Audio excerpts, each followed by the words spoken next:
네, 안녕하십니까. 화요일 명인들의 복귀 김동현입니다. 오늘 이 화면이 조금 다르게 진행이 될 텐데 양해 바랍니다, 여러분. 기존에 보시던 거하고 좀 다르실 수 있는데 내용은 달라질 게 없으니까 말씀드리겠습니다. 자, 오늘 시장이 아마 오늘 장세가 좀 실망스러웠다. 이게 주식 투자자들이 이게 사실상 투자 심리에 영향을 미치는 한 가지 요소이긴 한데 눈높이라는 거에 따른 어떤 상대적인 시세, 그로 인해서 좀 과대평가되고 과소평가될 수가 있어요. 오늘 같은 경우에는 오늘 시장은 전체적으로 총평을 한다면 예상보다 너무 약했다. 이 정도라고 할 수 있겠죠.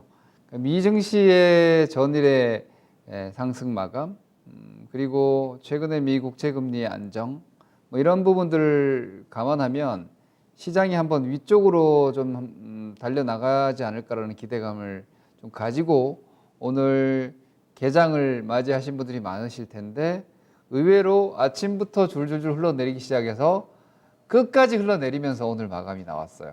그러다 보니까 오늘 시장 지수의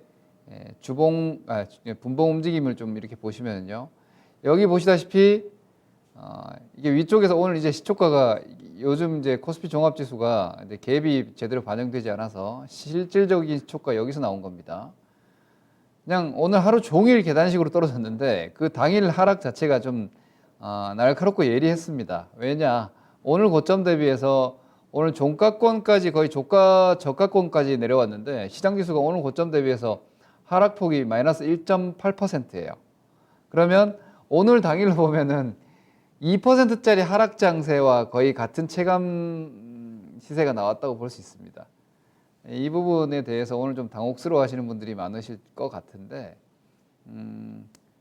기존에 말씀드렸던 시황뷰와 감안하여 의견을 좀 드리도록 하겠습니다. 지금 보시다시피 제가 지난주 한 2주 남짓 전이죠. ECB 정책회의 정도부터 그리고 FOMC 별거 없을 것 같다. FOMC에서 애초에 사실 FOMC를 앞두고 시장이 FED와 소통하는 방법은 시세예요, 시세.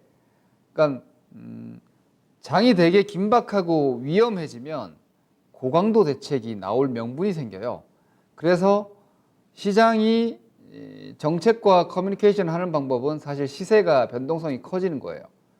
FOMC 이번에 그걸 약간 우려했던 건데 ECB 정책회의에서 립서비스 수준의 완화적인 포지션을 유지한다 정도로 넘어가는 걸 봐서, 그리고 유가와 비트코인이 너무 높았기 때문에 여기서 어지간히 시장이 시위를 하더라도 일각에서 요구하는 YCC라든지 그리고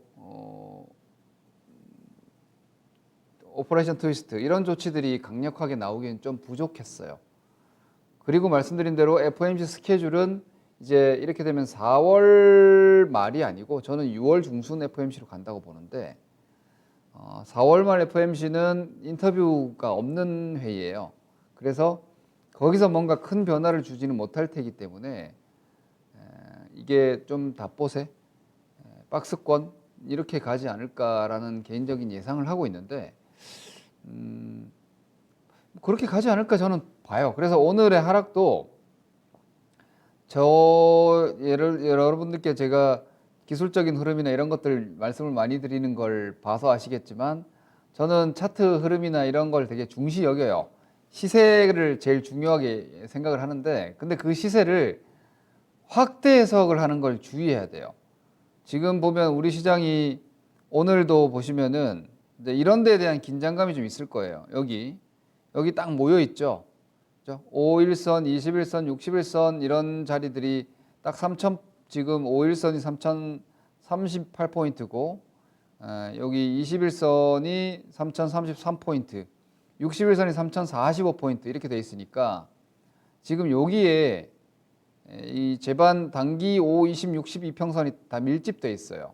이거 차트 공부 여러분들이 교과서적인 기초 공부 정도는 하셨으면은 이런 5, 20, 60 골든크로스 단기 블랙홀 뭐 이런 거 들어보셨을 거예요. 5, 20, 60선이 뭉쳐 모여 있다가 위로 올라가면 블랙홀 골든 크로스, 뭉쳐 있다가 모여 있다가 아래로 내려오면 블랙홀 데드 크로스, 뭐 이런 얘기들도 하는데 그거는 그냥 뭐 기초서적에나 나오는 얘기고, 수렴돼 있다라는 건 이건 무슨 말입니까, 여러분? 5일선, 21선, 61선이 한 자리에 모여 있다. 5일선 일주일, 21선 한 달, 60일선 3개월이에요. 그러니까 3개월간의 거래 참여자들의 평균 단가라고 할 수 있죠. 그러니까 코스피 종합지수니까 이걸 이제 코스피 200지수로 봅시다. 그럼 거의 선물 차트 나오니까 똑같아요. 코스피 200지수거든요. 그러니까 이 이동평균선이 5, 20, 60이 뭉쳐있다는 거는 지금 선물 시장에서 지수 거래, 그러니까 코스피 종합지수는 사실 우리는 지수 자체를 거래하지 않잖아요. 뭐 ETF 거래하시는 분들은 비슷하겠네. 3개월 동안 사고 판 지수 거래자들의 평균값이 지금 딱 요 수준이거든요. 그래서 좀 떨어지면 다 같이 손실 구간으로 들어가기 때문에 매도 물량들이 좀 늘어나요. 당연한 겁니다. 좀 올라가면 이제 거래 참여자들이 다 같이 수익 구간으로 들어가기 때문에 매수 강도가 좀 강해지고 매도 강도가 좀 줄어듭니다. 근데 그런 차이점이 좀 있어서 이렇게 수렴되어 있는 자리에서 주가가 변동이 나올 때는 위아래가 이렇게 뭐랄까 쏠림이 좀 강하게 나오는 거예요. 그래서 저는 오늘의 시장은요, 특별한 프레임이 없어요. 시장에서 그동안 우리 미국 시장과 우리 시장을 괴롭혔던 게 미국채 금리의 상승, 인플레이션, 그로 인한 긴축에 대한 우려감, 혹은 긴축이 당장 나올 가능성은 아주 적었기 때문에 오히려 완화적인 정책이 나올 만한 명분, 완화적인 정책이 나올 만한 명분이라는 건 시장이 고위험 시세를 보여주는 거예요. 그러면 그 불을 끄기 위해서 다시 한번 FED가 완화적인 강한 포지션, 뭐 시장에서 일각에서 요구하는 오퍼레이션 트위스트, 단기채를 팔아가지고 장기 국채를 매입을 하면서 국채를 금리를 낮춰주는 이런 조치들이나, 아니면 YC 일드 커브 컨트롤이라고 일정 수준, 뭐 예를 들어 1.5% 레벨을 유지시키면서 무한대로 그 수준 레벨에서 뭐 플러스 마이너스 0.2% 안에서 금리를 고정시켜 놓는, 그러니까 이런 강력한 완화적 정책을 추가적으로 시장이 주기를 요구를 해요. 왜냐하면 지금은 사실 총알 떨어지면 시장 못 가는 거니까. 왜냐하면 내용들은 뭐 호재고 악재고 다 알잖아요. 팬데믹 때문에 경기 데미지 있었고, 그로 인한 지금 백신 접종이 늘어나면서 경제 정상화가 되고 그에 대한 기대감 나오면서 주식시장 올라왔는데, 이제는 상황들을 다 확인했잖아요. 제가 말씀드렸죠. 백신 접종되고 실제로 경기 좋아지게 되면 이만큼 올라간 밸류에이션 갭을 메꿔야 된다. 그러니까 경제가 실제로 얼만큼 좋아지는지를 확인하면은 지금 경기보다 주식시장 이만큼 버블이다라는 걸 수치를 확인하기 때문에, 주식은 항상 그래요. 숫자가 확인되기 전이 강해요. 근데 정확한 숫자가 확인돼 버리면 이거 너무 많이 올라왔네? 그럼 조정 나오는 거예요. 지금은 그런 스트레스가 있는 장이에요. 그래서 시장이 요구하는 건 그래. 돈을 계속해서 더 투입을 해달라. 그래서 우리가 그냥 계속해서 이렇게 막 유동성을 유지하고 싶은 게 시장의 욕심인데, 정책 카드는 그렇게 허투루 그런 고강도, 오퍼레이션 트위스트, YCC 이런 건 아주 강력한 완화적 정책이거든요. 여기서 또 아주 강력한 완화적 정책을 어설프게 쓸 수가 없어요. 그래서 이제 3월의 걱정이, 혹시 시장이 하방으로 변동을 주면서 그런 그 완화적인 정책을 쓸 수 있게끔 명분을 주는 커뮤니케이션이 이루어지지 않을까, 이걸 걱정을 했던 거예요. 근데 그거 없었단 말이에요. 그럼 지나갔잖아요. 그래서 말씀드리는, 그런 큰 정책 카드가 나오기에는, 자, 일단 2023년까지 완화적인 정책, 뭐 당장의 긴축적 포지션 취하지 않는다라고 지난주에 얘기했어요. 그죠? 근데 4월 FOMC에 갑자기 포지션을 바꾸기는 힘들단 말입니다. 그럼 만약에 2013년처럼 혹시라도 테이퍼링 얘기해가지고 긴축 발작이 나오더라도 이건 6월 중순 FOMC로 가는 거예요. 6월 중순 FOMC로 가는 겁니다. 그래서 제가 말씀드린, 어쩌면 이거 3개월, 앞으로 3개월 더 박스가 될 수도 있겠다. 그러면 오히려 지수에 대한 스트레스 너무 가질 필요 없고, 다만, 자, 오늘 제가 지금 이 말씀을 장황하게 드리면서 미국 시장 잠깐 차트 한번 봅시다. 얘네들 아직까지 쐐기입니다. 그죠? 자, 이게 지금 S&P 500 지수인데요. 이게 아직까지도 쐐기 형태 그림이에요. 그죠? 쐐기, 이게 여기가 딱 이탈이 된 건 아닌데, 그림 구조 자체가 쐐기형이죠. 쐐기형. 쐐기가 뭐예요? 이렇게 뾰족한 거 위로 올라가면서 뾰족한 게 이게 상승 쐐기고, 아래로 이렇게 뾰족한 게 이게 하락 쐐기 아닙니까? 하락 쐐기는 상승 반전 신호고, 상승 쐐기는 하락 반전 신호인데, 이렇게 변동이 나오지, 이만큼 변동, 팬데믹 수준의 이렇게 사다리형 변동이 나오기는 좀 어렵고, 여기 정도다. 그죠? 여기 정도다. 제가 그렇게 예상을 했는데, 나스닥은 거기를 터치를 했어요, 이미 여러분. 자, 이 그림이 지금 좀 밀렸는데, 보시면은, 나스닥도 이것도 제가 이전에 쐐기에 대한 얘기를 했죠. 여기 쐐기, 이렇게 쐐기인데, 나스닥은 여기를 터치를 했잖아요, 이번에. 이렇게. 그죠? 그러니까 기술주들이 오히려 금리에 대한 발작 흐름으로 충분한 조정이 지금 나왔어요. 물론 여기서 더 강한 레벨의 조정이라면 시장이 지금보다 훨씬 더 큰 걱정거리가 생겨야 될 거예요. 그게 진정한 긴축 발작 같은 게 될 텐데, 근데 일단 긴축 포지션 아닌 걸 확인했단 말이에요. 그래서 저는 오늘의 하락도 그렇게 심각한 정도는 아니다. 우리가 막 도망가야 되는 정도. 저는 아시다시피 여러분 1월 달에 흥분해 있을 때 흥분하시면 안 된다. 조심해야 된다 그랬어요. 그리고 1, 2, 3월 달까지 조심해야 된다. 종목들 빠질 폭이 크다. 그리고 유동성 약해질 거다. 지금 유동성 약해졌습니다. 65조 원 수준으로 예탁금이 고정돼 버렸죠. 그럼 이제 어떻게 가야 되느냐입니다. 미국도 지금 보시면은 쉬어야 됩니다. 미국도 쉬어야 되고요. 그러니까 이게 저는 이렇게 봐요. 여기서 밑으로 가격 조정이 더 나오느냐, 기간 조정이 더 가느냐, 좌우간 조정이에요. 좌우간 지금 시장의 지수의 국면 자체는 기술적 조정이라고 저는 봐요. 이미 조정 중이다. 그러면 다이렉트로 여기까지 내려오느냐, 이만큼, 이게 지금 코스피 200이니까 여러분들 안 와닿겠죠. 뭐 한 이만큼 이렇게 내려오면은 큰일 나겠죠. 여기 이렇게 내려오면은 이게 11선까지 나와버리면 2700이니까. 그래서 제가 여기까지 바로 내려오는 걸 조심했던 거예요. 그런데 돌아가는 분위기 보니까 바로 내려올 분위기가 아닌 것 같다. 그러면 박스 기간 조정이 좀 더 유력하고 위로 이렇게 들어 올릴 때 여러분들 조심해야 돼요. 위로 들어 올릴 때. 여기서 이 자리 넘어가면 이제 마치 상승하는 것 같이 보일 거란 말이에요. 근데 유동성과 명분이 약해요. 이만큼 올라가더라도 박스 상단이 될 텐데, 근데 이만큼 올라가면 종목들 한 15% 올라갈 거예요. 여기 올라가면. 이렇게 올라가면.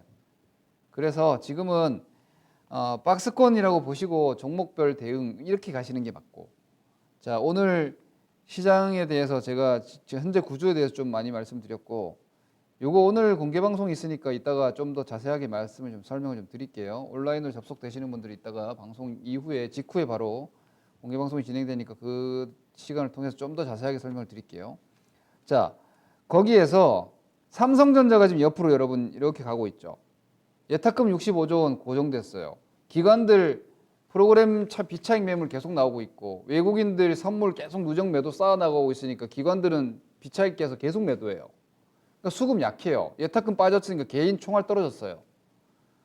그러니 자, 제가 항상 말씀 3,200포인트를 3,200원이라고 생각을 하고 3,000포인트를 3,000원이라고 생각을 하고 2,500포인트를 2,000원이라고 생각을 하면 3,000원짜리 시장이 유지가 되려면 3,000원만큼의 이 매수세, 그 수요가 있어야 돼. 주식을 사는 매사자가 있어야 된다는 얘기예요. 그리고 3,200원을 다시 가려면 3,200원으로 사고자 하는 사람들이 있어야지 3,200원짜리 매수 효과가 들어오잖아요. 그러니까 주식이 이만큼 올라갔어요. 근데 거기서 더 올라가려면 더 비싸게 사는 사람들이 생겨야 돼요. 근데 오늘의 가장 큰 단점은 제가 볼 때는 그거 같아요. 오늘 하루 시장을 그냥 복귀 차원에서 총평하자면 고가 매수세가 너무 약한 걸 확인했다. 아직은. 저는 이거는 변수가 미국 채금리가 제가 보여드릴게요. 아직 위험 선호도, 그러니까 주식을 높게 비싸게 사는다라는 거는 리스크를 감수하고 더 욕심을 내서 수익을 극대화할 만한 시장이다라고 보는 그런 공격적인 매수세들이 약하다는 거예요. 그게 왜 그럴까? 아직 조심하고 경계하는 거예요. 뭐를? 금리를, 미국 시장의 흐름을, 성장주의 뭐 조정을, 2차 전지의 악재를, 이런 걱정이 많으니 주식을 비싸게 사고자 하는 매수세가 약한 거예요. 그런데 기존에 나오고 있는 프로그램 비차익 매물, 외국인 선물 계속 줄줄 나오니까 수급 불균형이에요. 올라갈 수 있는 자리에서도 수급이 안 맞으니까 못 올라간 거예요. 그냥 딱 그 정도라고 저는 봐요. 중국의 어떤 긴축 우려, 그렇게까지 걱정 그 정도 아니에요. 그 정도 수준은 아니기 때문에 현재로서는 뭐 경기 부양에 대한 기대감, 이것도 좀 과도하고, 왜냐하면 지금 경기 부양 얘기가 증세랑 같이 나와요. 그건 부양 아니에요. 이미 지금 1조 9천억 달러 부양 자금들은 계좌에 입금이 되고 있기 때문에 그거 재료 나갔지. 바이든의 인프라 투자 지금 뭐 5조 달러 이상까지도 나간다, 이런 얘기 나오는 그거 증세 얘기 같이 나오고 있기 때문에 그거 호재 아니에요. 그러면 재료가 지금 그동안 악재라는 미국 채금리에 대한 스트레스가 극대화됐던 상황에서 그 걱정이 이제 좀 완화되겠구나, 그걸 확인하는 데까지 시간이 좀 필요한 거예요. 그게 바로 제가 볼 때는 미국 채금리의 1.6%예요. 미국 채금리 1.6% 밑으로 내려오면, 지금 오늘 장중 1.67까지 내려왔단 말이에요. 미국 채금리 1.6% 이하까지 내려오면 시장이 확 단기적으로 확 안심을 할 거예요. 그러면은 고가 매수가 좀 생길 수 있어요. 왜냐? 실적 시즌 앞두고 있는데 반도체 실적 좋거든요. 2차 전지도 여러분 실적 괜찮아요. 지금 악재가 이게 일회성 악재거든요. 그것도 실적 괜찮아요. 그럼 지금 반도체가 주도라인 낙폭과대가 하필 2차 전지예요. 그럼 실적 좋은 종목들이 저가에 매수 기회가 나왔는데 시장이 거기서 어떻게 더 떨어져요? 데미지 크게 입을 시장이 저는 아니라고 봐요. 박스장 막 이 작년 올해 1월 이전 뭐 11월, 12월, 1월처럼 그렇게 드라마틱한 상승은 당분간 못 합니다. 그 정도의 상황으로 생각을 하셔야 되고, 그래서 종목 장세 지난주부터 말씀드렸죠.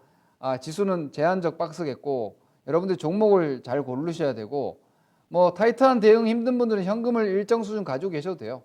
일정 수준 가지고 계셔도 됩니다. 왜냐? 많이 벌 수 있는 장은 아니니까. 아직 시간이 더 필요하고 상반기 별 볼 일 없어요. 다만 어떤 종목을 언제 잡느냐에 따라서 테크닉과 스킬이 필요한 시장이 된 거예요. 자, 삼성전자 여기서 횡보하고 있는데 하이닉스가 이렇게 떨어지죠. 그러니까 반도체가 그동안 잘 올라왔던 애들이 뭐예요? 테스, 한미반도체 도전 같이 받았죠. 문제 있습니까? 아무 문제 없어요. 자, 52주 최고가 나와 있는 게 뭐예요? 테스, 메모리 장비, 한미반도체. 요것도 일단은 비메모리 쪽인데 뭐 일정 비메모리 전체적인 테스트나 패키징이 아니에요. 이쪽은 주변 기기 정도라고 볼 수 있겠죠. 이런 쪽, 이거 뭐 정전기 관리하는 부품이나 이런 쪽이니까, 이런 것들 신고가 나와 있으면 이런 종목은 실적으로 그냥 가는 거예요. 시장 지수가 3,000포인트에서 왔다 갔다 하더라도 이건 알아서 갈 수 있어요. 그냥 반도체 한 축으로 놓고 보시고. 2차 전지 지금 LG화학이 무려 121선이 깨졌습니다, 여러분. 물론 이거 LG에너지솔루션 IPO 스트레스 있을 겁니다. 그런데 지금 여기까지 내려왔어요. 여기까지. 뭘 걱정하세요, 여러분? 다만 뭐 LG에너지솔루션 상장과 관련한 출구 전략은 좀 다른 구체적인 전략이 필요하겠지만, 이만하면 저가에서 충분히 들어올 수 있어요. 그죠? 시장이 추가적으로 흔들릴 때 이런 종목들이 받아내줄 것이고, 네이버가 여기서 많이 밀려봐야 35만 원이에요. 그럼 또 저가에서 들어와요. 그러니까 시장이 지금 하방 변동이 커지는 자리가 아니에요. 그런데 오늘 보여준 게 기아차가 고개를 싹 들다가 여기서 브레이크 탁 걸려버리죠. 여기서 더 못 치고 나가고. 앞서 말씀드린 그거예요. 1월 달처럼 비싸게 매수를 안 한단 말이에요, 투자자들이. 그러니까 저점에서 지금 7만 5천 원에서 한 9만 원 근처 오니까 매수가 안 들어오는 거예요, 더 이상. 그러니 기술 조정 나오는 거죠. 그러니까 이런 종목들은 어떻게 움직이느냐? 이 오버슈팅 과열에 대한 수렴 변동성이 계속 나오는 거예요, 여기 이렇게. 이 정도 수준이에요. 그러니까 지수 시장 제한적이고, 앞서 말씀드린 반도체 좀 그나마 괜찮고, 오히려 2차 전지 낙폭과대예요. 매력적이에요. 이제부터는 진짜 매력적이에요. 이런 종목들은 그냥 보시면서 종목 대응하시면 됩니다. 그리고 지금 오늘 은행 철강이 오늘까지 강했잖아요. 이게 바로 시장이 아직까지, 우리 시장이 오늘 철강주도 올라왔고요. 금융주, 은행주도 오늘 빨간불 켜고 있었죠. 이게 뭐야? 미국 시장이 국채 금리가 1.7% 밑으로 내려왔는데도 우리 시장은 지금 그거 보고 있는 거예요. 거기에다 중국 막 휘청휘청 하니까 아직까지 시장이 걱정을 하고 있다. 뭐를? 긴축을, 글로벌 금융시장의 여러 가지 변동성을. 거기다 외국인 선물 막 파니까 불안하지. 제가 볼 때 그렇게까지 불안할 정도까지는 아닌 것 같아요. 박스권 기간 조정 중인데 이 스트레스는 상반기 내내 있긴 해요. 왜냐? 월봉 보여드리면서 제가 계속해서 이야기했던 가격 조정이 한 번은 더 나와야지 끝날 것 같은데 여기서 가격 조정이 한 이 정도 하나 나와야지 이번 조정이 깔끔하게 끝날 것 같은데 라는 이 스트레스는 상반기 내내 가져가야 되고 어쩌면은 올 하반기까지도 가져가야 될 수도 있어요. 왜냐면 이 정도의 오버슈팅에 비해서 아직 조정폭이 좀 더디고 둔하거든요. 그래서 이렇게 박스 치고 있다가 나중에 한 방 맞고 조정 끝나고 움직이지 않을까 이런 스트레스를 여러분들이 가지고 계실 텐데 그러니까 제가 이제 주식은 결국은 뭐 올 연말에 조정 나올 거니까 지금 주식 다 팔아놓고 아무것도 안 하기가 힘들잖아요. 그죠? 6개월 동안 아무것도 안 하셔야지 이런 조정을 최종적으로 확인할 수 있으니까. 그러니 지금은 제가 애초에 우리 1월 달에 흥분하지 말자. 그리고 3월에 어떻게 되는지 보자. 근데 3월은 보니까 이거 박스로 가네. 이게 저의 뷰예요. 이거 아직 오늘 하락으로 이게 바뀌지 않아요. 그리고 미국 채금리가 1.6%가 오히려 밑으로 내려오면 나스닥이랑 우리 시장 성장주가 다시 한번 위로 쳐줄 거예요. 그러면 시장 지수가 한 3,200대까지도 다시 볼 수 있어요. 근데 그것도 박스 상단이에요. 그때는 오히려 또 흥분하면 안 돼요. 그러니까 지금 떨어지는 자리에서 쫓아서 매도할 만큼 그렇게 하방 크래시가 강한 시장 구조로 저는 보이진 않아요. 그러니까 이거는 기간 조정 중이고 1월 달부터 이어지고 있는 박스권 조정이 3월도 진행되는 과정인 것 같고 4월까지도 연장될 것 같아요. 그런데 여기서 뭐 많이 밀려봐야 2,950이에요. 그럼 다시 거기서는 여러분들이 매도하시면은 4월 달에 실적 시즌 털려가지고 실적 시즌 삼성전자 하이닉스 반도체 실적 좋은데 시장 지수 들어 올려버리면 바닥에 털리는 거예요. 2차 전지 폭스바겐 내재화 한다고 여러분 당장 2차 전지 실적 안 나오는 거 아니에요. 내재화 될지 안 될지도 모르는 겁니다. 다 지금 과잉 매도예요. 2차 전지 같은 완전 신성장 산업인데 이걸 과매도할 이유가 없어요. 오히려 사서 모아야지. 근데 이런 거를 지금 시장지수 3,000포인트 흔들흔들 할 때 여기서 팔아버리면 안 돼요. 저는 아시다시피 1월 달에는 팔아라 그랬어요. 주식들을. 근데 이제는 여기서까지 주식들을 팔 필요 없어요. 그리고 축을 반도체랑 2차 전지 축으로 계속 두세요. 저는 여기서 철강, 화학, 건설, 기계 반대예요. 저는 그거 지금 사는 거 반대예요. 그런 거는 쫙 밑에서 사놨다가 이제 조금씩 챙기는 거예요. 반도체 계속 치고 간다. 그리고 조정 중인 2차 전지 사시라. 그리고 시장 흔들흔들 하는 거 너무 민감하게 지금 반응하면 오늘 팔고 내일 매수 고민해야 됩니다. 아직은 그냥 박스다. 이렇게 보시고 가면 되지 않을까 싶습니다. 앞서 말씀드린 공개 방송이 있으니까 좀 더 시간 부족해서 말씀 못 드렸던 부분은 온라인을 통해서 좀 부연토록 하겠습니다. 너무 걱정 마시고요. 변동성 박스 장세에서 잘 대응하시고 종목별 대처 잘 하시기 바랍니다. 다음 주에 뵙겠습니다. 감사합니다. 윤동현입니다.